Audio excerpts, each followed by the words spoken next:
So go to Economics chapter 32, circular flow of income. When we talk about circular flow of income, it's a model that measures exchange of goods and services and money as it's transferred between, as it moves around with economic agents like household, firms, and other part of the economy. So we call them economic agents. So the flow of money in terms of goods and services that are purchased, talks about circular flow of income. So I wrote, circular flow of income. It's a model of the economy in which the major exchanges are represented as flows of money, goods, and services between economic agents.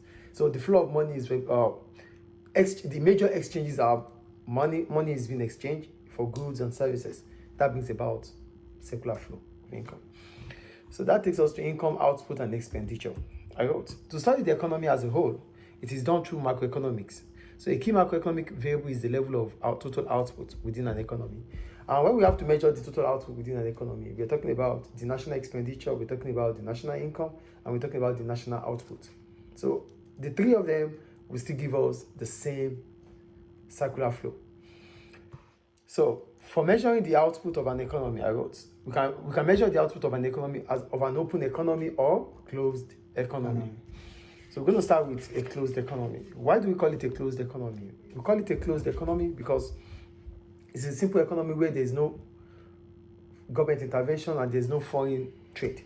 So we call it a closed economy because there's no government intervention and there's no foreign trade. Do you get that, please? Is there some current closed economies? Right now, we can't. I think when we talk about closed economy, can we do without? There's always interdependence between economies. There's no economy that can stand on its own. Do you get it? There's no economy that can stand on its own. That's why we have globalization. But we have to talk about it too. Do you get it? So in this type of economy, it simply means those that are involved are households and firms. Is it possible? No. There's no economy that has no government.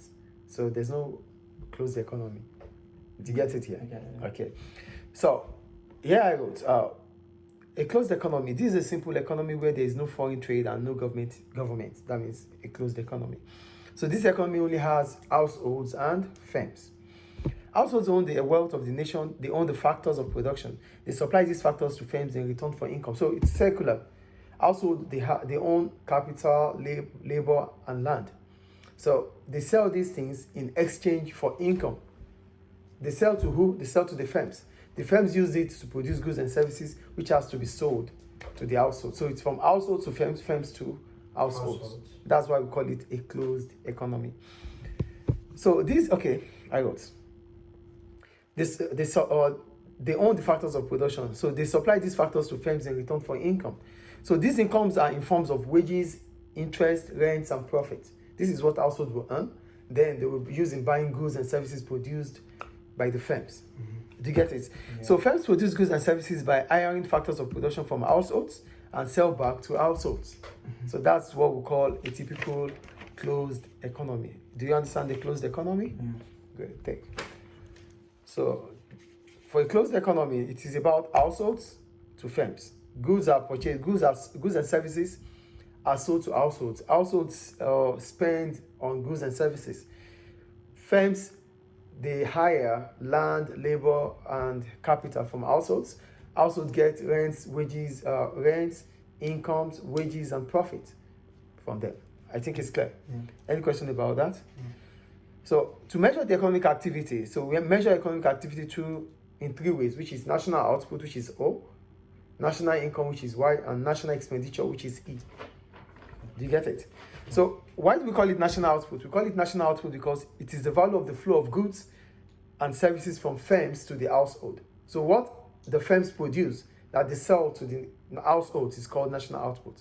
Do you get that? Okay. Then we have national expenditure, which is the value of spending by households on goods and services produced by firms. That is national expenditure. Do you get that? Then the last one is national income. For national income, I wrote, this is the value of income paid by firms to households in return for land, labor, and capital. So what is being spent by firms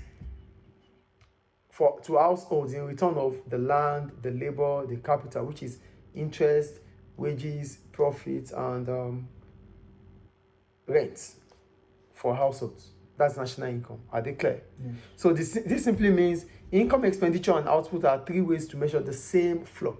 So it means income, output, expenditure, they measure the same flow. So it is expressed as this. O equals and identity the same as E. E is the same and equals to Y. Is it clear? Any question about that? Mm. So that ends a closed economy.